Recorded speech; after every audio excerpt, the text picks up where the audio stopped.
ogow lix farqi oo muhiim ah oo u dhaxeeya xaaska iyo lekadirisyada.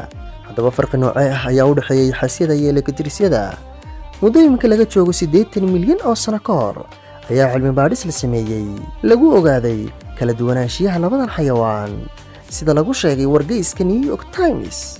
haddaba halkan waxaan idinku soo gudbin doonaa hadduu Allaha awood la ogolaado lix farqi oo aad u waaweyn kuwaas oo aad si fudud u kala ogaan karto lekadirisyada iyo xaasyada maadaama ay yihiin laba xayawaan oo aad isku eg. aanan muuqaalkeena u guda gelin daawade waxaan si sharaf leh kaaga codsanayaa haddii ay tahay markii kugu horeysay aad aragto mareegtan inaad nagu soo biirto misna aad la wadaagto asxaabtaada muuqaalka waa haddii ay macquul tahay.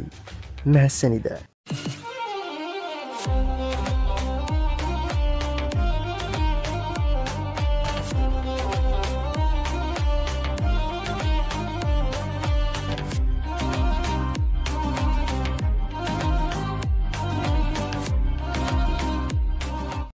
haddii aynu ka horeyno qaabsanka amaba qaabka uu samaysan yahay sankoodu yaxaasidu waxay leeyihiin san sida xarafka V-da u qaabsan dhuuban misana aad u dheer halka lekadirisyadu ay leeyihiin san sida xarafka U-da u qaab eg oo balaadhan.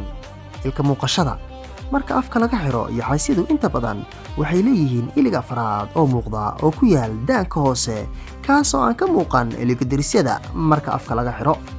meelaha laga helo yaxaasida ayaa inta badan laga helaa meelaha biyaha cusbada halka lekadirisyada ay door bidaan ku noolaanshiyaha deegaanka biyaha macaan leh. qaybinta juqraafiyadeed yaxaaska waxaa laga helaa Afrika, Aasiya, Ameerika iyo Australia halka lekadirisyada keliya laga helo Mareykanka iyo Shiinaha.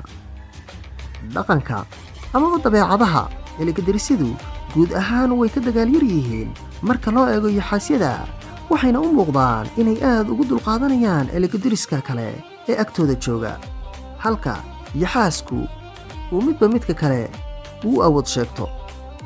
cabirka yaxaasidu waxay caadi ahaan ka weyn yihiin lekadirisyada iyadoo qaar ka mid ah noocyada yaxaaska ay gaaraan dherer ahaan in ka badan 20 cagood ama wafiid halka lekadirisyadu ay badanaa kori karaan 13 ilaa 14 cagood ama wafiid.